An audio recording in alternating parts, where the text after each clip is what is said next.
Au début des années 2000, le Congo-Brazzaville sort de la guerre civile. Près de la moitié de la population vit en dessous du seuil de pauvreté. Le programme concerté pluriacteur PCPA Congo renforce la société civile congolaise en partenariat avec la société civile française et en dialogue avec les pouvoirs publics. Il facilite l'interconnaissance, les échanges de compétences entre ses membres et avec les pouvoirs publics.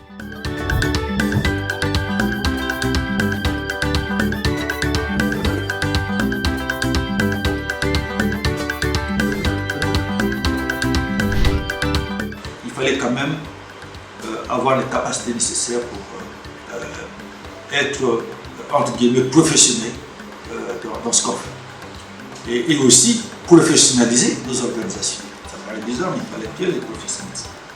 Le maître mot de ce mois-là, vu le contexte, c'était bien sûr d'avoir un espace sécurisé. Obtenir des pouvoirs publics la reconnaissance du travail des OSC, la libre expression des OSC dans ce qu'ils font. C'est un bon programme, qui donne en quelque sorte la possibilité aux populations de s'exprimer. Parce que dans notre pays, la plupart du temps, les choses sont décidées au niveau supérieur et la base subit les décisions de la hiérarchie ou des autorités.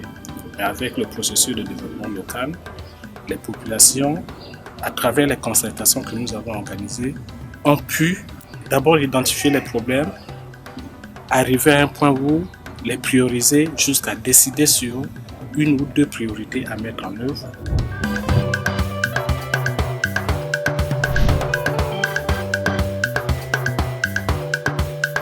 Avec les services de la justice, de la mairie et de la police, 8 associations de populations autochtones ont défendu leurs droits en matière de citoyenneté.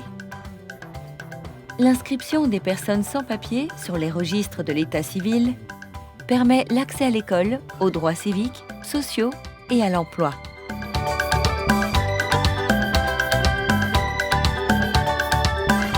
Avec le Conseil consultatif des sages et notabilités traditionnelles, les ministères, le Sénat, les églises, une pétition a été diffusée pour changer le code de la famille et protéger les veuves victimes de pratiques ancestrales dégradantes.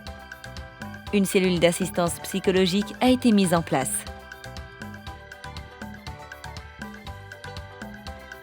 Avec les consommateurs et l'Agence de régulation du secteur de l'électricité, l'Observatoire du droit des consommateurs a demandé au gouvernement que l'électricité soit gratuite pendant la crise sanitaire de la Covid-19.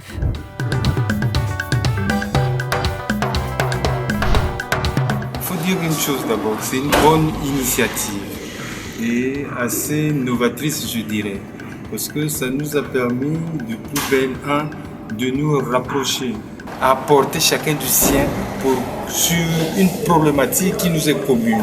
Et chacun a donné du sien, on a appris à se connaître. Et je pense que, bon, je peux le dire, les barrières ou certaines barrières sont tombées. Nous savons que la solidarité internationale est la seule porte qui ouvre sur l'avenir. Le CFSI a 60 ans cette année.